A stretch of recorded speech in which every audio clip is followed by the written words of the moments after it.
बेटा good morning to all. Good morning, sir. Good morning, sir. Good morning, so देखो nomenclature तो we have already covered. पहला halo alkanes and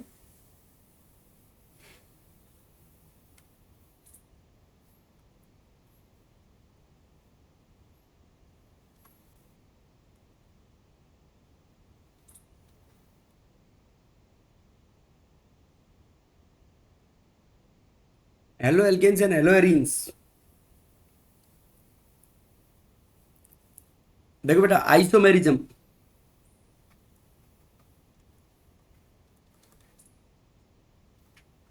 isomerism का मतलब क्या होता है बेटा?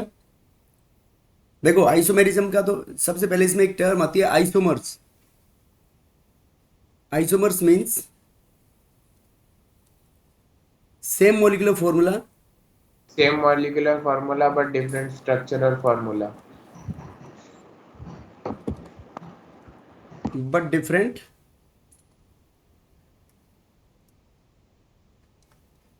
Structural representation. बेटा फॉर्मूला तो वही रहेगा, लेकिन उसका जो रिप्रेजेंट करने का तरीका क्या होगा Yes. उसको बोलेंगे हम आइसोमर्स, उनको बोलेंगे isomers. And this phenomenon is known as, इस फिनोमिनन को क्या बोलेंगे Isomerism. बेटा हम?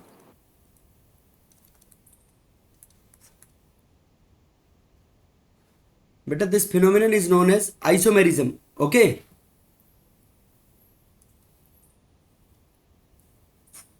Molecular Yes, sir. Formula same हो लेकिन स्ट्रक्चरल रिप्रेजेंटेशन से अलग अलग हो तो उसको क्या बोलेंगे बेटा हम? आइसोमेरिज्म। बेटा बोलो बात समझ में आई या नहीं आई? Yes, sir. अब देखो Yes. ये जो आइसोमेरिज्म होता है इसको डिटेल में बाद में डिस्कस करेंगे। ये टू टाइप्स का होता है आइसोमेरिज्म। एक तो structural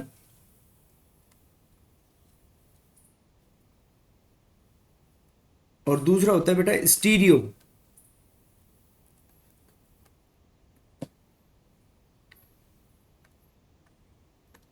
structural and stereo isomerism. देखो बेटा स्ट्रक्चरल का मतलब स्ट्रक्चरल रिप्रेजेंटेशंस डिफरेंट डिफरेंट होंगे। तो स्ट्रक्चरल आइसोमेरिज्म में ये फिर हम इसको डिफरेंट कैटेगरीज में डिवाइड करते हैं जो halo alkanes halo arenes show करेंगे। चेन आइसोमेरिज्म, पोजीशन आइसोमेरिज्म और रिंग चेन आइसोमेरिज्म ये शो करेंगे।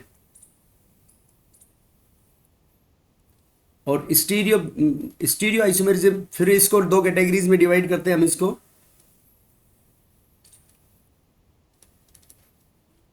Conformational and configurational. फिर कॉन्फ़िगरेशनल को दो पार्ट्स में डिवाइड करते हैं हम।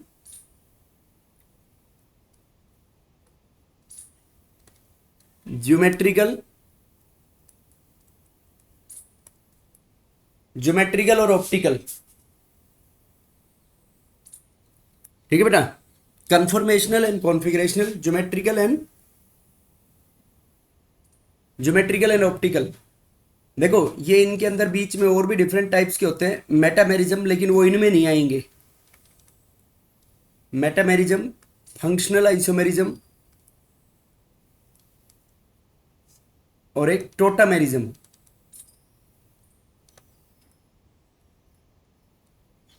अब देखो हेलो एल्केन्स हेलो एरीन्स में हम एक तो चेन आइसोमेरिज्म पढ़ेंगे, एक पोजीशन आइसोमेरिज्म और एक रिंग चेन आइसोमेरिज्म। देखो बेटा first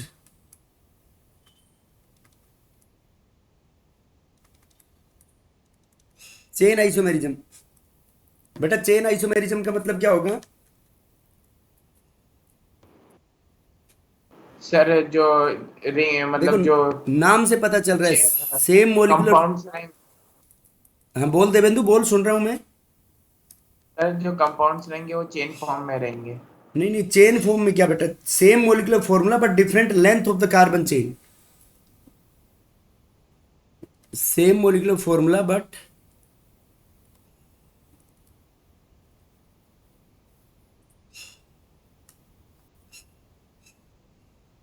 different length of carbon chain.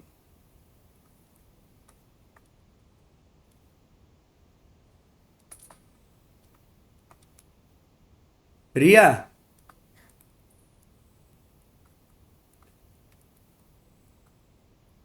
रिया मैंने ये कंपाउंड बनाया है, इसके अंदर बता बेटा दोनों का मॉलिक्यूलर फॉर्मूला सेम है क्या? रिया दीप, Yes, sir. इनमें दोनों का मॉलिक्यूलर फॉर्मूला सेम है क्या? Yes, sir. कार्बन कितने हैं? 4। कार्बन देखो दोनों में 4 है, हाइड्रोजन 3 3 6 7 8 9, 3 2 5 2 7 2 9, ठीक है बेटा। और क्लोरीन 1। रिया दोनों में क्या रिलेशन है इनमें? Yes, sir. इन दोनों कंपाउंड्स में क्या रिलेशन है जो ये लिखे हैं बोर्ड पेन पे?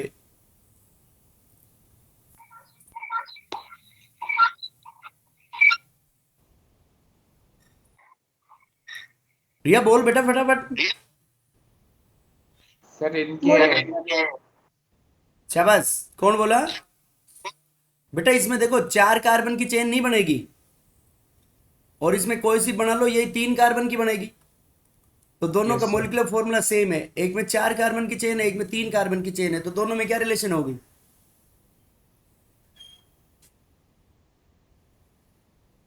बेटा चेन आइसोमर्स हुए या नहीं हुए?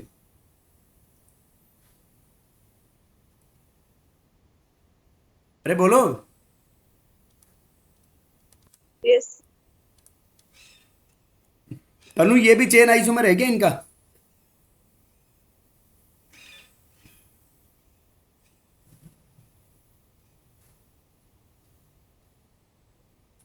Yes, sir. कैसे है बताना बेटा। इसमें कार्बन भी 4 है और हाइड्रोजन 9 है। नहीं तो बेटा मॉलिक्यूलर फॉर्मूला सेम हुआ ना, मैं तो ये पूछ रहा हूँ कि ये जो दो बनाए हैं मैंने, जिसको पिंक लाइन से ब्रैकेट में इन एनक्लोज कर रखा है, ये उनका चेन आइसोमर है या नहीं है? बस इतनी सी बात बतानी है।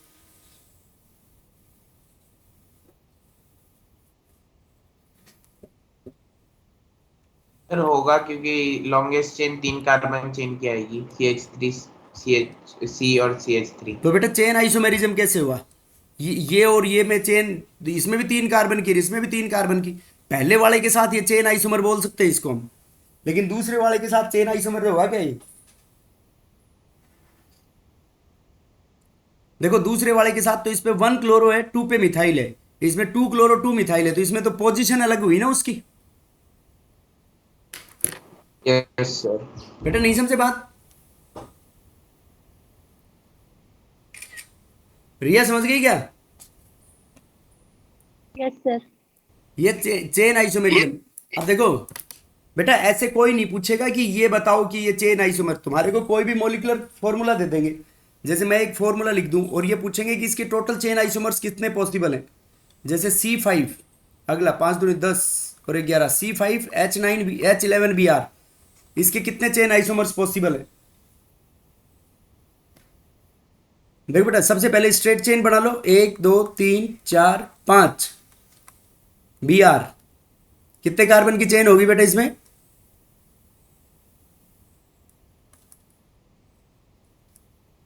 5 5 carbon, carbon. 5 carbon CH3,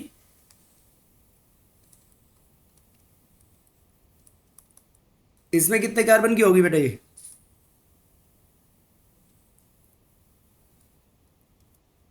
4 carbon की। 4 कार्बन। और पॉसिबल है बेटा? Yes sir. 3 कर देंगे और उनको शेयर, मतलब उनके बीच में शेयर कर देंगे। CH2Br, इसमें कितने की पॉसिबल है बेटा? देखो इसमें भी यो सीधी ले होगे, नंबरिंग का नहीं कर रहे हम, तो बस चेन सेलेक्ट कर रहे हैं। 3 कार्बन की यो ले रहे हैं तो भी 3 की, यो ले रहे हैं तो भी 3 की, ऐसे ले रहे हैं तो भी 3 की, हर तरीके से 3 कार्बन की आ रही है। तो बेटा हुआ नहीं ये चेन आइसोमर्स?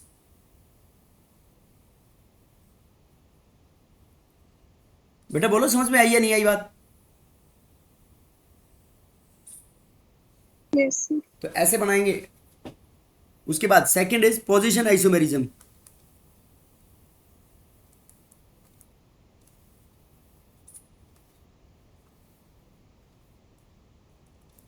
पोजीशन आइसोमेरिज्म में क्या होगा बेटा? Same molecular formula,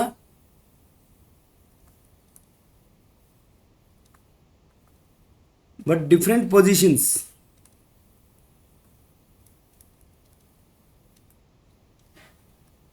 but different position of halogen, halogen की पोजीशन अलग अलग होगी बेटा। देखो फॉर एग्जांपल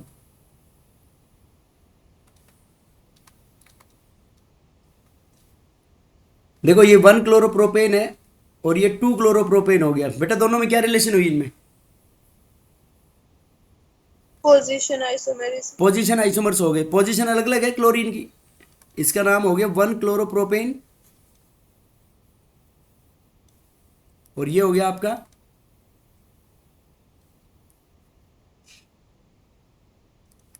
2 क्लोरोप्रोपेन।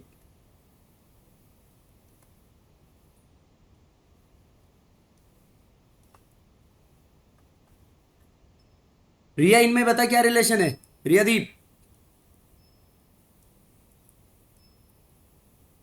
सर इसमें क्लोरीन की पोजीशन चेंज हो रही है। क्या रिलेशन है मैं ये पूछ रहा हूं।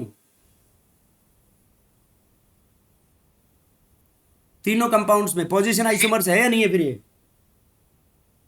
Yes yes sir. युक्ता सही कह रही है क्या रिया? Yes sir. 1 4 इसमें क्या हो गया बेटा, ये 1 4 पे, 1 3 पे, 1 2 पे, तो क्या फर्क हुआ इसमें खाली? देखो इनका सब का मोलिकुलर फॉर्मूला है C6H4Cl2। बेटा बोलो बात समझ में आई या नहीं आई?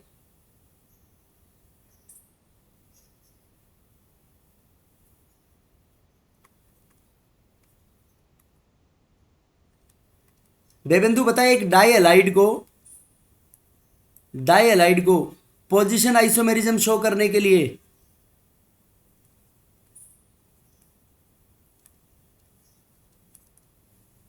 देवेंदु डाई को पोजीशन आइसोमेरिज्म शो करने के लिए क्या करेंगे बोल, कितने मिनिमम कार्बन चाहिए?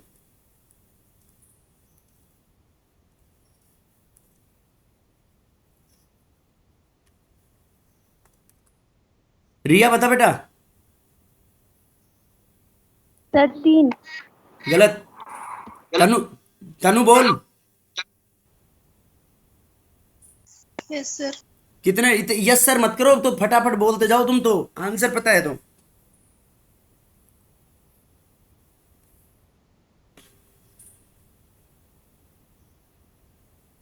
बेटा बोल। तो नहीं पता। युक्ता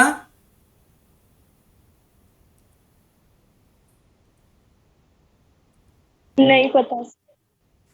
बेटा कौन बताएगा? दिव्या,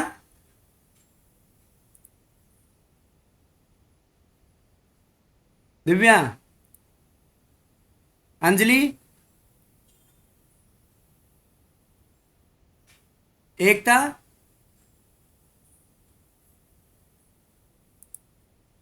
एकता चौधरी। बेटा मिनिमम 2 कार्बन से हो जाएगा क्या? रिया आप बता तू, अब तो सोच ले, तेरा आंसर गलत था तो मैं कह रहा हूं 2 कार्बन से हो जाएगा।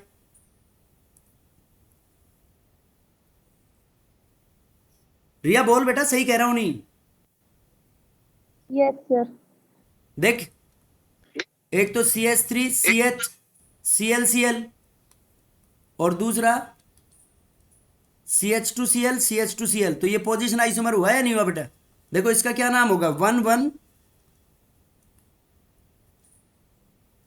1 डाइक्लोरोइथेन, और ये क्या हुआ?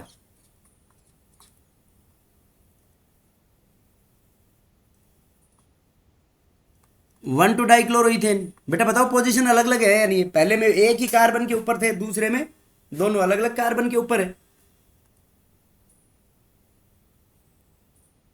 बेटा बोलो बात समझ में आई या नहीं आई? Yes sir. अब देखो ये जो सेम कार्बन के ऊपर जो हेलोजन एटम होते हैं बेटा, उसको हम बोलते हैं जेमिनल डाई हैलाइड। क्या बोलेंगे उसको?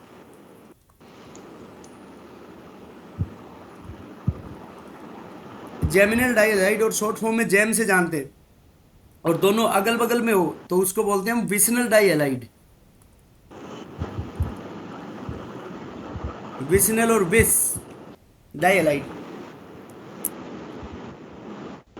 बेटा बोलो, सबको समझ में आया नहीं आया? Yes, sir. ये position isomerism. Next is ring chain isomerism. Sir हाँ बेटा बोल। सर एक डाउट था, पूछूं? हाँ बिल्कुल, पूछा कर तू। सर ये जो बेंजीन की रिंग होती है ना, उसमें बीच में सर्कुलर लूप बना के रिप्रेजेंटेशन, और जो जैसे अल्टरनेट डबल बॉन्ड क्या था वो, उसमें और उसमें डिफरेंस क्या होता है?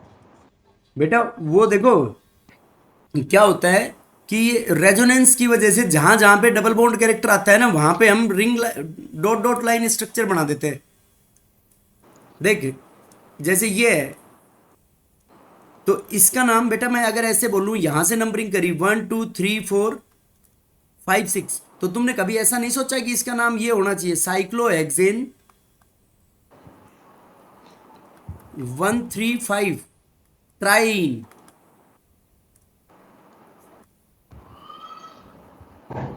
बेटा गलत है क्या ये नाम? इसको तुम, ये नाम तो कभी नहीं सुना होगा तुमने।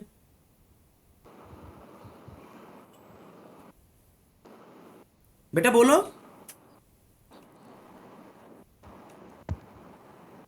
Yes sir.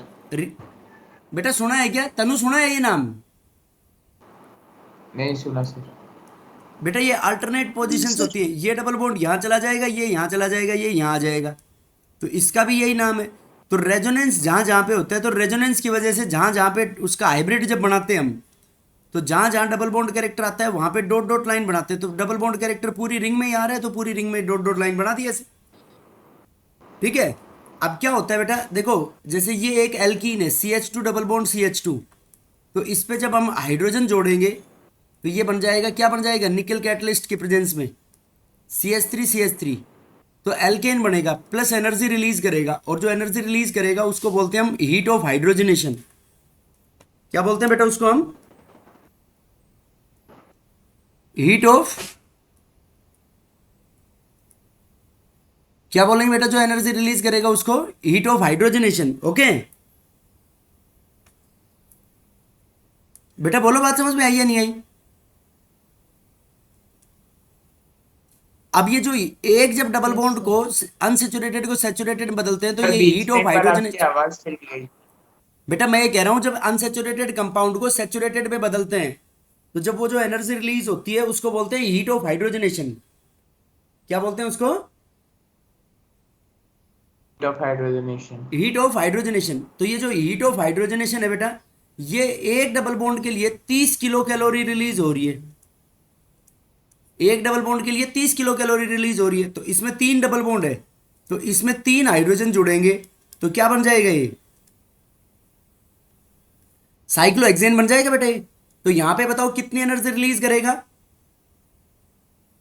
Sir 90। Very good, यहां पे 90 किलो कैलोरी होनी चाहिए बेटा। लेकिन रियलिटी के अंदर इसमें क्या होती है? Heat of hydrogenation HH। Really में हीट ऑफ हाइड्रोजनेशन जो होती है बेटा इसमें, वो होती है 54 किलो कैलोरी। तो बेटा डिफरेंस कितना हो गया? उस डिफरेंस को बोलते हैं रेजोनेंस एनर्जी। 90 माइनस 54 कितना आ गया? 36 आ गया ना।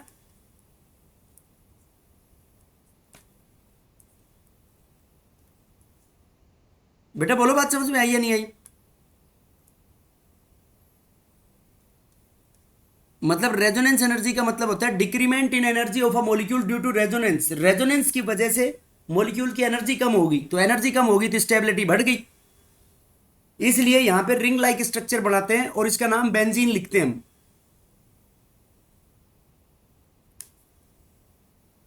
बेटा बहुत ज्यादा एनर्जी कम नहीं होगी, 36 किलो कैलोरी।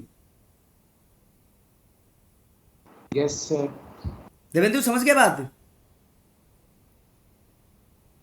यस सर, मतलब फिर सर अगर जो करेंगे, अगर जैसे वो अल्टरनेट डबल बॉन्ड वाला, उससे ज्यादा स्टेबल होता है ये वाला।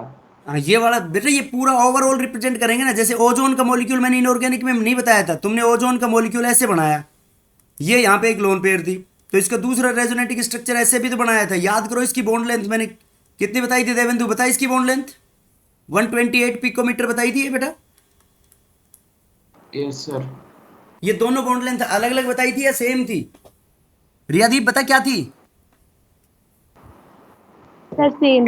सेम क्यों थी? क्या रीजन बताया था बेटा इसके लिए? रेजोनेंस की वजह से। रेजोनेंस की वजह से दोनों पे बराबर बराबर आ गया, तो तुम किसको तो सिंगल मानोगे और किसको डबल मानोगे? ऐसे थोड़ी है कि तुम्हारी मर्जी चलेगी बेटा। वैसे तो नॉर्मली क्या होती है, देखो नॉर्मली ये होती है कि bond length is inversely proportional to the multiplicity of bond.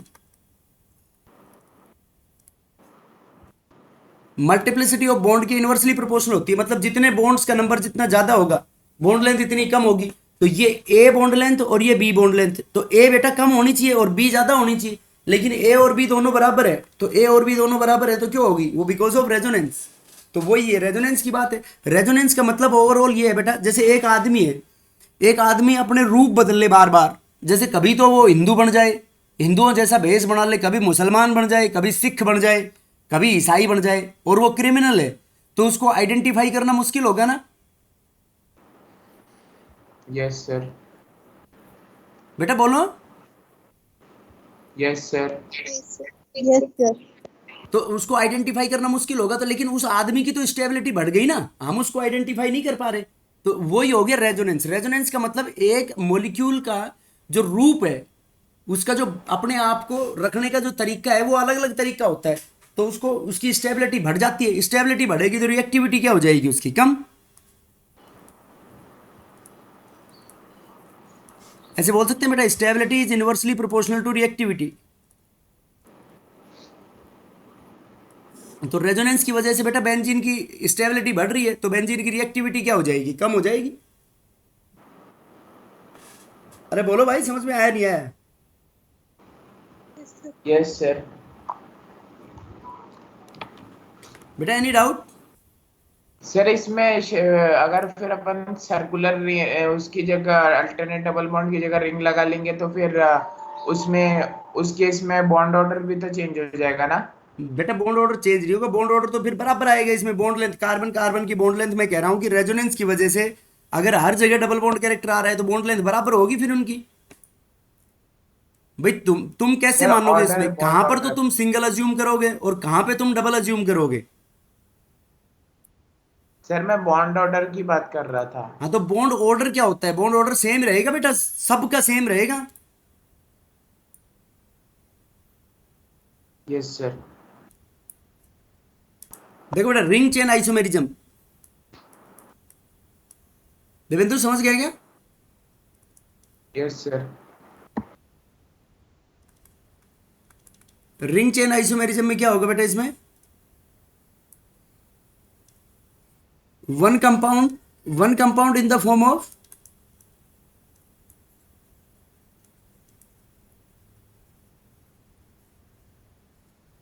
one compound in the form of ring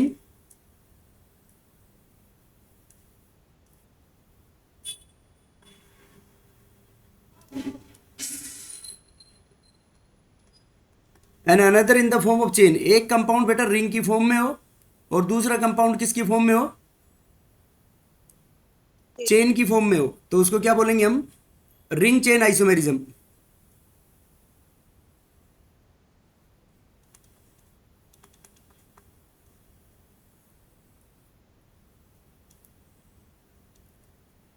देख बेटा, एक तो ये है कंपाउंड, और एक मैं इसको ऐसे बना दूं CHCl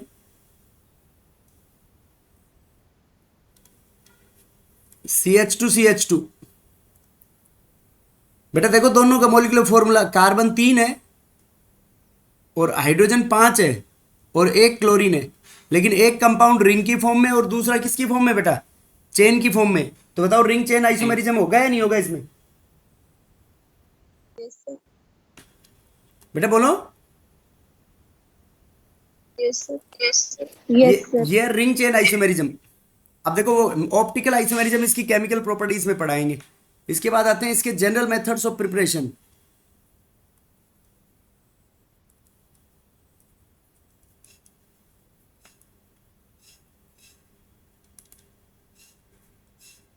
general methods of preparation of halo alkanes. Halo alkanes बनाएंगे कैसे हम? देखो बेटा, फर्स्ट बाय एल्केन्स। बेटा एल्केन्स से तुमने 11th में अगर पढ़ी हो, ध्यान हो तो देखो, बाय फ्री रेडिकल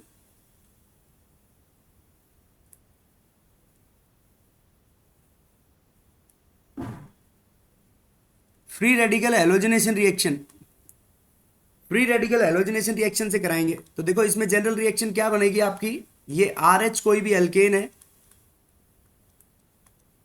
इसकी हैलोजन के साथ रिएक्शन करा दो, H मतलब in the presence of sunlight. Sunlight, तो ये बन जाएगा बेटा RH प्लस HX। अब देखो तुम्हारे को क्या पता है कि ये फ्री रेडिकल एडिशन रिएक्शन है। फ्री रेडिकल्स मतलब जो चार्जलेस पार्टिकल्स होते हैं, ठीक है बेटा। तो फ्री रेडिकल हैलोजनेशन रिएक्शन। अब इसमें X2 और एल्केन दोनों की रिएक्टिविटी पढ़ेंगे हम। देखो इसमें रिएक्टिविटी ऑफ X2 क्या होगी बेटा, पी ब्लॉक में मैंने पढ़ाई है, बताओ रिएक्टिविटी ऑफ X2 हैलोजेंस की। युक्ता बोल बेटा क्या होगी?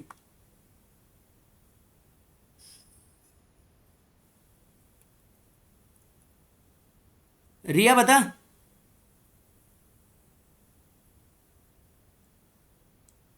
नेहा, देवेंदु, कोमल शर्मा, मिलन, बोलते ही नहीं, आधे साइलेंट मोड पे चले जाते हैं। Yes sir. मिलन क्या होगी रिएक्टिविटी हैलोजेंस की? Activity hydrogen. बेटा हैलोजेंस में नहीं पढ़ाई रिएक्टिविटी, सबसे ज्यादा फ्लोरीन की होती है, फिर क्लोरीन। सर फ्लोरीन, क्लोरीन, फिर bromine, iodine. Chlorine, bromine, iodine. बेटा ये बता दो चलो, अब फ्लोरीन की सबसे ज्यादा क्यों है, कौन बताएगा? क्योंकि ये सबसे ज्यादा इलेक्ट्रोनेगेटिव है। सर सबसे नहीं ज्यादा बेटा, सबसे ज्यादा इलेक्ट्रोनेगेटिव खाली अकेला रीजन नहीं होगा, क्योंकि फ्लोरीन की देखो सर उसका साइज भी छोटा होता है, शाबाश, साइज छोटी है तो क्या होगा? अट्रैक्शन मोर होगा। नहीं डेंसिटी नहीं नहीं, कौन बोल रहा है बेटा? सर इसके लेस शेल होते हैं और मोर टेंडेंसी होती है इलेक्ट्रॉन गेन की। बेटा साइज, हाँ वेरी गुड, स्मॉल साइज तो इलेक्ट्रॉन डेंसिटी हाई होगी, यही बोल रहा है Milan? Yes sir. Very good, size small तो इलेक्ट्रॉन डेंसिटी हाई होगी, तो इलेक्ट्रॉन डेंसिटी हाई होगी तो रिपल्शंस होंगे तो बॉन्ड टूट जाएगा।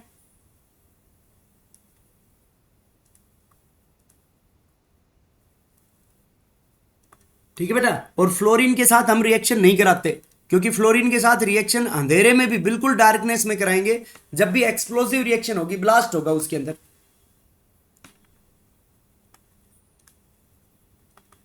Reaction with fluorine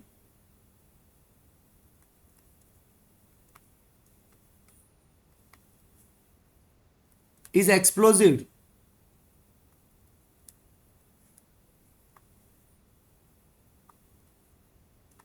even in darkness, अंधेरे में भी एक्सप्लोसिव रिएक्शन होगी बेटा फ्लोरीन के साथ। बेटा बोलो, बात समझ में आई या नहीं आई?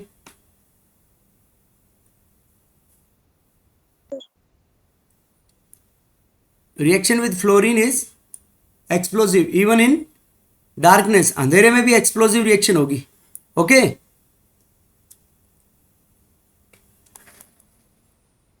अरे समझ गए क्या बात? अब देखो क्लोरीन आयोडीन के साथ भी रिएक्शन अवॉइड होगी, बेटा कौन बताएगा?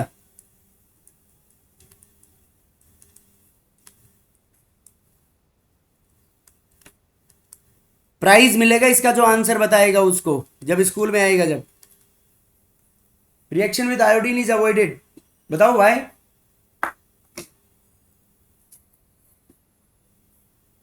सर बहुत एक्सप्लोसिव होती है।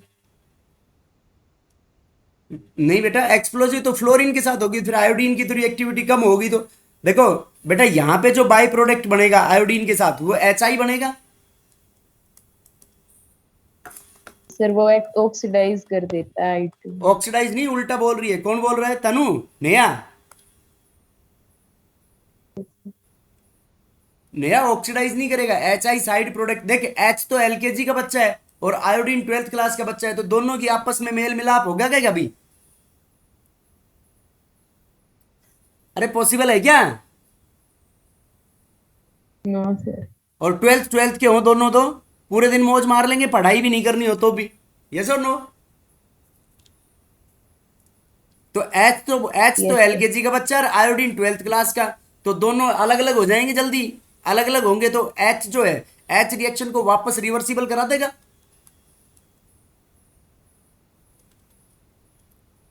ये स्ट्रॉन्ग रिड्यूसिंग एजेंट है, मेक्स रिएक्शन रिवर्सिबल। बेटा बोलो समझ में आई या नहीं आई बात? नेहा समझ गई क्या? Yes sir. अब तो जिद पे ही अड़ जाए कि नहीं सर हमारे को तो करानी है ये रिएक्शन, फिर क्या इलाज है इसका? रिया बता।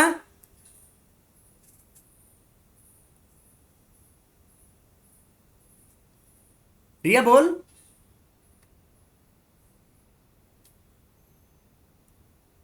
रिया। युक्ता। Yes sir. युक्ता बता।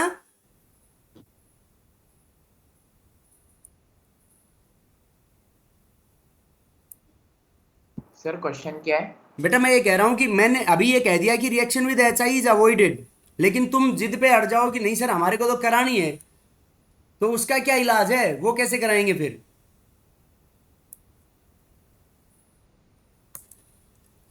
तनु बता।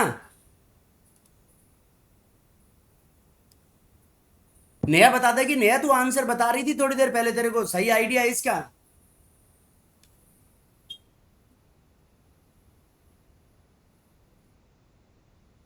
Sir oxidant use. शाबाश। कौन बोला? युक्ता। यस। वेरी गुड भाई। मतलब एच आई को बनते ही बाहर निकाल दो, तो this reaction can be carried out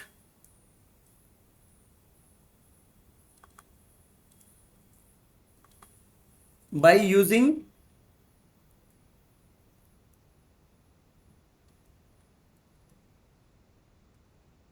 some oxidizing agent। तो वो बेटा HI को HiO3 में ऑक्सीडाइज करवा देगा। आयोडिक एसिड, HiO3 को क्या बोलते हैं? Iodic acid. तो रिएक्शन रिवर्सिबल होने से बच जाएगी ना फिर।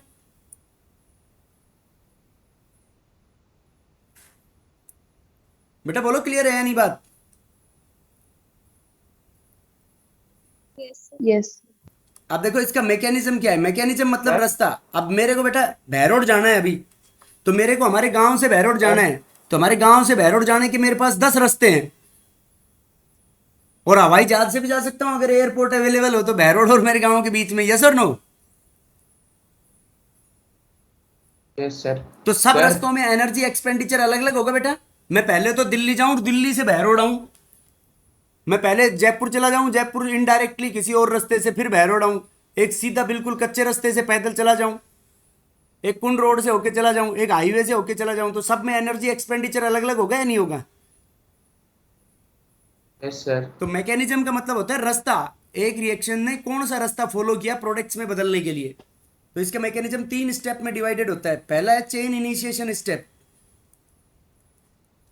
ये बेटा 11th क्लास का पार्ट है, मैं जो तुम्हारे को पढ़ा रहा हूं 11th में आता है इसकी केमिकल प्रॉपर्टीज में। देखो चेन इनिशिएशन स्टेप में H2 के मॉलिक्यूल के बीच में होमोलाइटिक क्लीवेज होगी। होमोलाइसिस का मतलब क्या होता है बेटा? होमो मतलब सेम और लाइसिस मतलब तोड़ना। तो मॉलिक्यूल को आधा आधा, ये जो इलेक्ट्रॉन है आधा इसका इसके पास और आधा इसका इसके पास, देखो एरो दिख रहे हैं दोनों को, आधे आधे बनाए हैं ना। Yes yes sir. सर। तो होमोलाइटिक क्लीवेज से हमेशा कौन क्या बनता है? Free radical. Very good. Homolytic cleavage से फ्री रेडिकल्स बनेंगे, 2x डॉट बन गया। बस इतना काम होगा होमोलाइटिक क्लीवेज इसमें चेन इनिशिएशन स्टेप में। अब देखो सेकंड स्टेप जो आएगी आपके पास वो है चेन प्रोपगेशन स्टेप।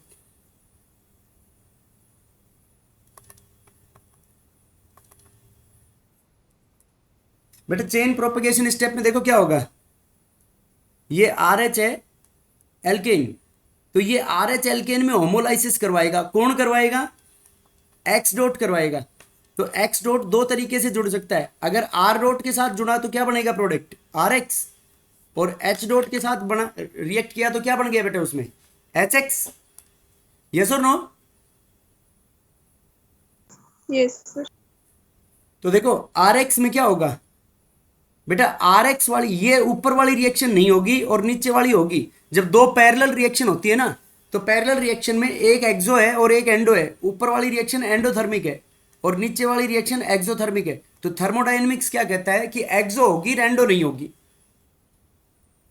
देखो ये एक्सो क्यों है? क्योंकि एक्स की इलेक्ट्रोनेगेटिविटी तो दोनों में सेम है, तो यहां पे ये कह सकते हैं हम बेटा delta E N difference is more.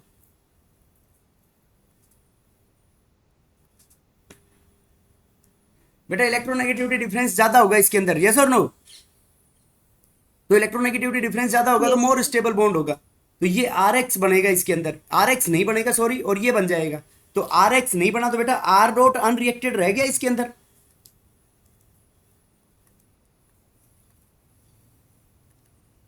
बेटा R dot free radical remains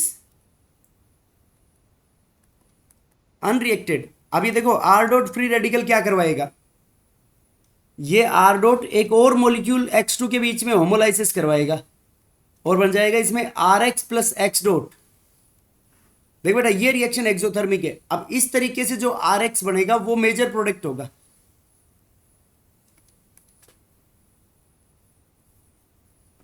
बेटा नहीं समझे बात?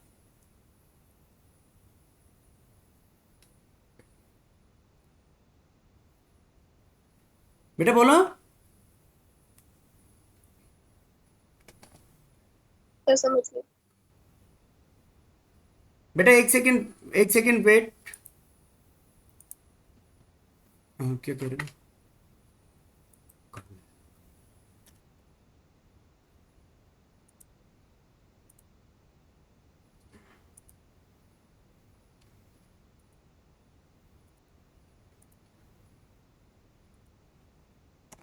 बेटा देखो आर डॉट रिमेन्स अनरिएक्टेड इसमें, तो ये आर डॉट ने क्या करवाया, एक और X2 के मॉलिक्यूल में होमोलाइटिक क्लीवेज कराया, तो R X plus X dot बन गया। तो इस तरीके से जो रिएक्शन होती है वो कैसी होगी तुम्हारी? एक्सोथर्मिक होगी। देखो दोनों तरीके अलग हैं। यहां पे तो बेटा क्या जुड़ रहा था, आर डॉट और एक्स डॉट के बीच में रिएक्शन हो रही थी, और यहां पे किस में रिएक्शन हो रही है? आर डॉट और X2 के बीच में। तो दोनों तरीके अलग अलग है ना? बेटा बोलो क्लियर है या नहीं बात? मतलब सर हाँ बोल बेटा। सर ये मतलब रिएक्ट नहीं कर रहा, आर एक्स मतलब रिएक्ट नहीं, आर एच के साथ रिएक्ट नहीं कर रहा, इसलिए वो एक्स के साथ कर ले रहा है। कहां पे? यहां पे बेटा मेरी बात सुनो, यहां पे आर एच के बीच में जब होमोलाइटिक क्लीवेज होगी तो R dot plus H dot बनेंगे या नहीं बनेंगे? Yes sir. तो आर डॉट और एच डॉट में से एक्स डॉट या तो दोनों के साथ रिएक्ट कर जाए। तो हमने दो पैरेलल रिएक्शंस बनाई, तो एक में आर एक्स के साथ रिएक्ट किया और एक में एच एक्स के साथ। तो मैं कह रहा हूं कि आर एक्स के साथ जब रिएक्ट करता है तो वो एंडोथर्मिक रिएक्शन है, मतलब एनर्जी का एब्जॉर्प्शन होता है, और एच डॉट के साथ कर रहा है तो एक्सोथर्मिक है, उसमें एनर्जी रिलीज होती है। तो मतलब कौन सी फेवरेबल रिएक्शन होगी? थर्मोडायनेमिक्स ये कहता है कि जब दो पैरेलल रिएक्शंस होती है तो उनमें एक्सोथर्मिक अगर है तो एक्सोथर्मिक रिएक्शन होगी, उसका प्रोडक्ट मेजर प्रोडक्ट बनेगा। Yes sir. नहीं समझे बात? सर और स्टेबिलिटी भी ज्यादा होगी उसकी। हाँ उसकी स्टेबिलिटी भी ज्यादा होगी क्योंकि एनर्जी रिलीज Yes, कर sir. रहा है। अब तो इसलिए एच एक्स बन गया क्योंकि यहाँ पे ई एन डिफरेंस ज्यादा है। तो आर डॉट ने रिएक्ट ही नहीं किया, फिर तो आर डॉट ने रिएक्ट नहीं किया तो आर डॉट फिर X2 के बीच में होमोलाइटिक क्लीवेज करवाता है। तो ये आर एक्स मेजर प्रोडक्ट है। अब देखो बेटा इसमें एक बहुत इंपॉर्टेंट बात बोल रहा हूं मैं, this is very very organic chemistry के लिए सबसे इंपॉर्टेंट बात है ये। अब तुम बोलोगे सर इसमें इतनी इंपॉर्टेंट क्या बात है, ये तो छोटी सी बात है कि reactivity of reactants,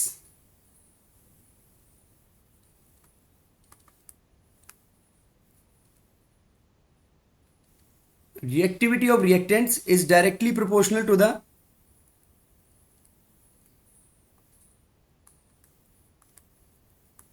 stability of intermediate, intermediate बेटा जो बीच में बनते हैं, intermediate for example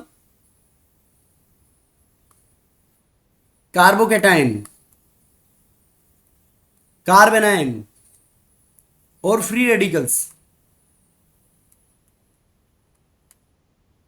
reactivity of reactants is directly proportional to the stability of intermediate carbocation, carbanion और फ्री रेडिकल्स।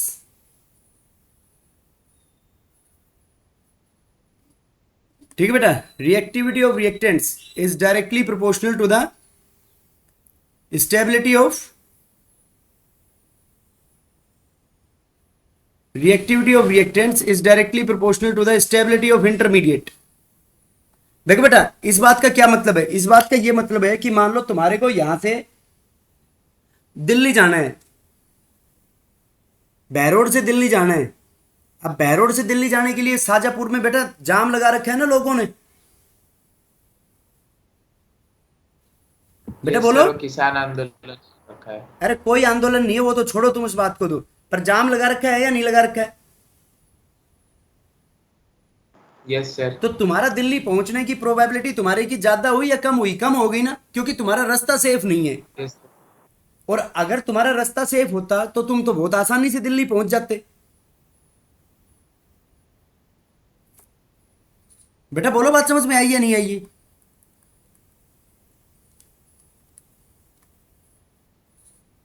देखो, कोई भी Yes, sir. रिएक्शन, कोई भी रिएक्शन क्यों होती है? युक्ता बता बेटा, क्यों होगी कोई भी रिएक्शन?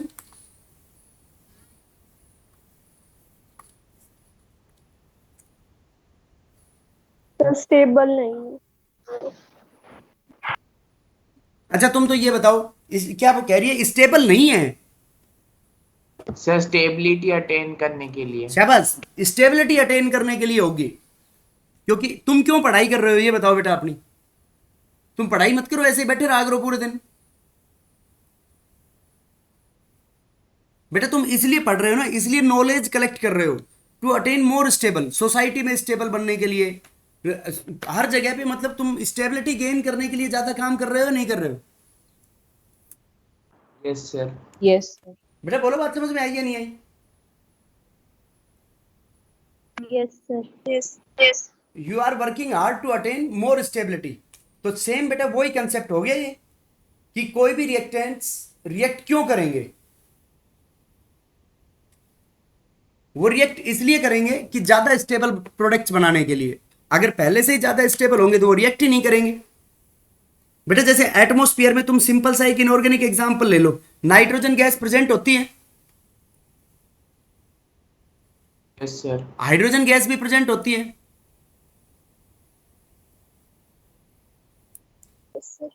तो नाइट्रोजन हाइड्रोजन ने जुड़ के अमोनिया तो नहीं बना लेते। अगर बनाते तो आज तक सारे नाइट्रोजन हाइड्रोजन खत्म हो लेती है एनवायरमेंट से। तो क्यों नहीं बना सकते? क्योंकि खुद नाइट्रोजन और हाइड्रोजन ये एक्स्ट्रा स्टेबल है, तो इसलिए वो आपस में रिएक्ट ही नहीं कर रही। प्लस अगर अपन उनको प्रेशराइज हाँ, करके अपन भी अगर वो अलग बात है बेटा, वो अपन तो अपन उनको कंडीशंस, उनकी सुटेबल कंडीशंस प्रोवाइड करा दें तो वो सारे काम हो सकते हैं। लेकिन मेरी बात समझ गए ना, कि रिएक्टेंट्स कोई भी रिएक्ट क्यों करेंगे? Reactants react in order to attain stability, stability attain करने के लिए। तो देखो, जो इंटरमीडिएट है, तुम्हारे को दिल्ली जाना है तो दिल्ली जाना है तो बेटा शाहजहांपुर तो आएगा ही रास्ते में। अब ऐसे मत कहना सर हम तो हवाई जहाज में उड़ के चले जाएंगे, क्योंकि हवाई जहाज का तो एयरपोर्ट ही अवेलेबल नहीं है यहाँ। Yes or no? यस। तो बेटा तुम्हारे को Yes, sir. रास्ता सेफ मिलेगा, तो रास्ता सेफ मिलेगा तो तुम्हारी वहां पे पहुंचने की प्रोबेबिलिटी क्या होगी? ज्यादा। ज्यादा। तो वही बात किसी भी रिएक्शन के लिए है, कि रिएक्शन को अपनी फाइनल डेस्टिनी क्या होती है? उसके प्रोडक्ट्स बनाना। तो अगर जो इंटरमीडिएट बनेंगे, इंटरमीडिएट कब बनते हैं? इंटरमीडिएट बाजार में नहीं मिलते हैं, इंटरमीडिएट रिएक्शन के टाइम में ही बनते हैं। तो रिएक्टेंट्स जितने ज्यादा रिएक्टिव होंगे तो इसका मतलब उनका जो इंटरमीडिएट है वो स्टेबल होना चाहिए। अगर इंटरमीडिएट स्टेबल होगा तो ही प्रोडक्ट स्टेबल होंगे। Yes or no? Yes sir. अगर इंटरमीडिएट स्टेबल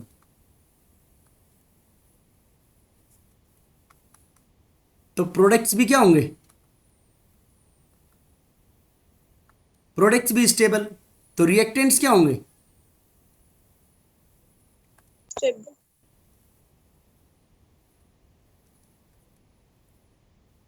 अगर बेटा इंटरमीडिएट स्टेबल तो प्रोडक्ट्स भी स्टेबल, और प्रोडक्ट स्टेबल तो रिएक्टेंट्स मोर रिएक्टिव। सर हाँ बेटा, सर ये आपने तो यहाँ पे ऊपर लिखा है कि reactivity is directly proportional, reactivity of reactant is directly proportional to stability. तो फिर स्टेबिलिटी ज्यादा होगी तो रिएक्टिविटी ज्यादा होगी, तो वो स्टेबल नहीं होंगे ना बेटा स्टेबिलिटी किसकी रिएक्टेंट, बोला है मैंने? तभी तो स्टेबिलिटी, स्टेबिलिटी देवेंदु बेटा रिएक्टेंट की नहीं बोली मैंने, स्टेबिलिटी बोली इंटरमीडिएट की। अगर रिएक्टेंट स्टेबल होगा तो बेटा वो रिएक्ट ही नहीं करेगा।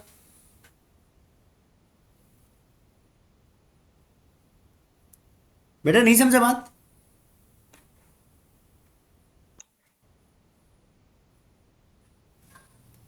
अगर बेटा रिएक्टेंट स्टेबल होगा तो रिएक्ट की उसकी रिएक्टिविटी कम हो जाएगी ना। Yes sir.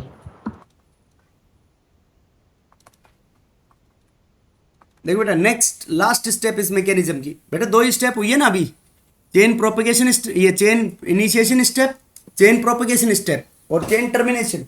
देखो बेटा टर्मिनेशन स्टेप में क्या होता है, तुम्हारे पास जितने भी फ्री रेडिकल्स बने हैं उन फ्री रेडिकल्स को आपस में जोड़ दो, और उनको जोड़ने से क्या बन जाएगा?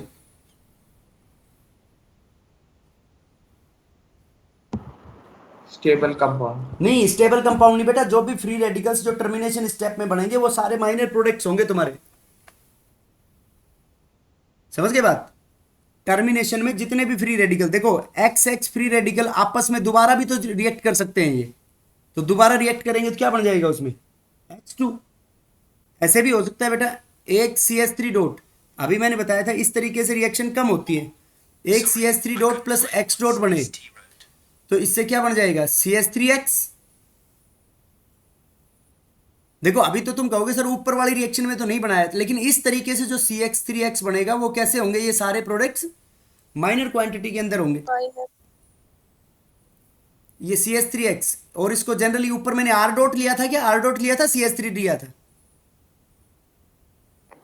R dot. तो R डॉट है तो R वो डॉट। X डॉट के साथ रिएक्ट करके क्या बन जाएगा? RX, वही माइनर होगा। फिर यहाँ पे ऐसा भी हो सकता है बेटा दो R डॉट आपस में रिएक्ट कर जाएं तो क्या बन जाएगा? RR। तो ये सारी चीजें ऐसे साइड प्रोडक्ट्स बनेंगी, और these all products are formed in minor quantities. अब देखो ये मैकेनिज्म कैसे पता चलता है किसी को? बेटा जब मैं ये कह रहा हूं कि मैंने एक कंपाउंड लिया मीथेन, और मीथेन की क्लोरीन के साथ रिएक्शन कराई, तो तुम्हारे हिसाब से तो ये दो प्रोडक्ट बन जाने चाहिए, CH3Cl plus HCl। Yes or no?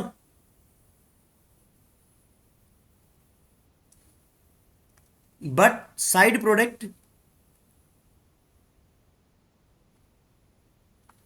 Also contains ethane. बेटा उसमें ईथेन भी बनेगा। अब देखो ईथेन किस तरीके से बनेगा, ये दो R डॉट क्या होंगे यहाँ पे? CH3 डॉट CH3 डॉट, तो ईथेन बन जाएगा या नहीं बनेगा?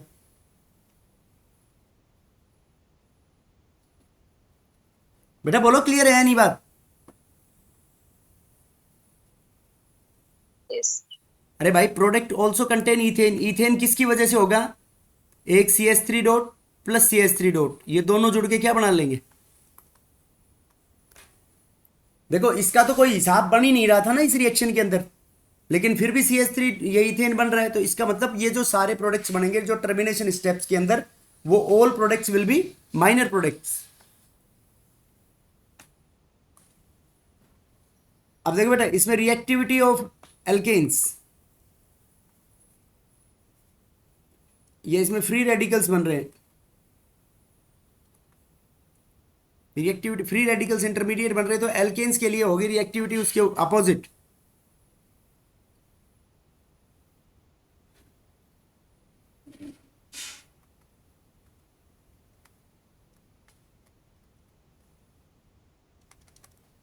देखो बेटा मैं कुछ एल्केन्स बना रहा हूं, वो तुम्हारे लिए बताना इनमें कौन सा ज्यादा स्टेबल होगा, कौन सा ज्यादा रिएक्टिव होगा, सबसे ज्यादा जल्दी हेलोजिनेशन किस में होगा?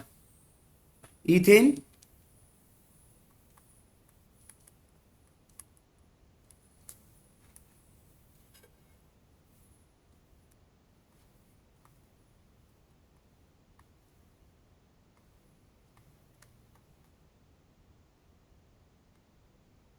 बेटा बताओ इनमें कौन सा एल्केन सबसे ज्यादा रिएक्टिव होगा?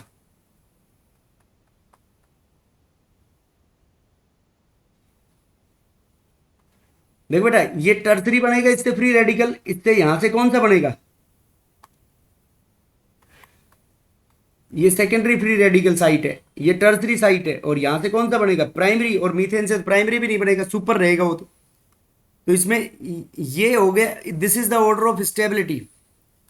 ये इसमें सबसे ज्यादा जो इंटरमीडिएट स्टेबल किसका होगा? टर्सरी का। तो ये रिएक्टिविटी होगी। जैसे इसमें सबसे फास्ट किसके साथ होगी रिएक्शन अगर क्लोरीन की कराओगे तो? किसके साथ होगी बेटा? टर्सरी एल्केन के साथ, क्योंकि टर्सरी एल्केन में इसमें देखो ये फ्री रेडिकल बनेगा CH3 CH dot CH3 CH3। Sir आप कुछ लिख रहे हो? हाँ लिख रहा हूं। यस सर, वो दिख नहीं रहा था, अभी अभी आया। तो बेटा ये CH3 CH3 डॉट, इसके ऊपर देखो ये 3 CH3 ग्रुप। फ्री रेडिकल के पास बेटा टोटल 7 इलेक्ट्रॉन होते हैं, तो इलेक्ट्रॉन की कमी होगी ना इसके ऊपर। तो ये 3 CH3 ग्रुप क्या लगाएंगे इसमें? 3 प्लस आई इफेक्ट लगाएंगे। तो प्लस आई इफेक्ट उसके पास इलेक्ट्रॉन डेंसिटी को इंक्रीज करेंगे या डिक्रीज करेंगे? प्लस आई इफेक्ट उसके पास इलेक्ट्रॉन डेंसिटी को इंक्रीज करेंगे बेटा। इंक्रीज करेंगे तो उसकी रिएक्टिविटी को बढ़ा देंगे। ओके सर ये समझ में नहीं आया कि बेटा, यहां से फ्री रेडिकल टर्सरी बनेगा नहीं बनेगा? इस पॉइंट से देखो, इस पॉइंट से टर्सरी बनेगा, और जो मैं इसके अंदर पिंक से मार्क कर रहा हूं इस वाले पॉइंट से, तीनों पॉइंटों से प्राइमरी बनेगा। तो कौन सा फ्री रेडिकल ज्यादा स्टेबल होगा? प्राइमरी, सेकेंडरी या टर्सरी?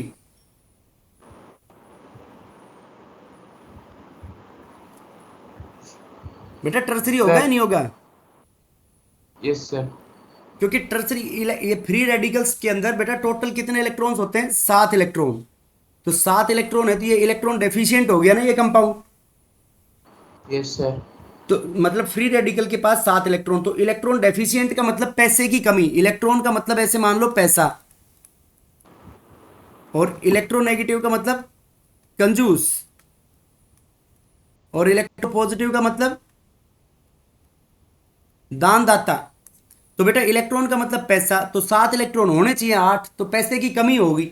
तो पैसे की कमी होगी, तो पैसे की कमी अगर उसके बगल में कोई देने वाला है पैसे, प्लस आई इफेक्ट का मतलब देने वाले हैं, माइनस आई का मतलब लेने वाले हैं, तो देने वाले होंगे तो कम कम, मेरे पास कम पैसे हैं, मेरे को तुम पैसे दे दो तो मेरी स्टेबिलिटी बढ़ाओगे बेटा तुम।